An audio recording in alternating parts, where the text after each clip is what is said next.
இந்தோனேஷிய தலைநகர் ஜாகர்த்தாவில் பயங்கரவாதிகள் நடத்திய தாக்குதலில் 3 போலீசார் 6 பேர் பலியாகினர். 4 பயங்கரவாதிகளும் கொல்லப்பட்டனர். வியாழனன்று காலை ஜாகர்த்தா நகருக்குள் 5-6 பைக்குகளில் வந்த 10 முதல் 15 பயங்கரவாதிகள் ஜனாதிபதி மாளிகை மற்றும் ஐக்கிய நாடுகள் சபை மண்டல அலுவலகம் அமைந்துள்ள பரபரப்பான பகுதியில் திடீரென குண்டுகளை வீசி தாக்குதல் நடத்தினர்.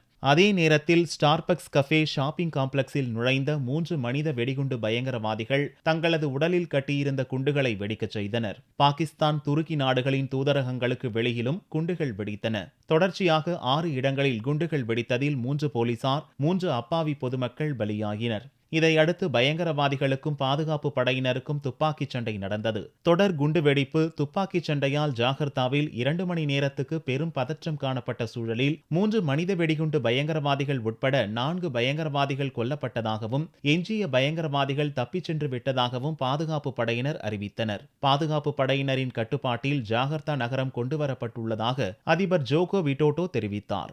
IS பயங்கரவாதிகள் தாக்குதல் நடத்தியிருக்கலாம் என சந்தேகிக்கப்படுகிறது.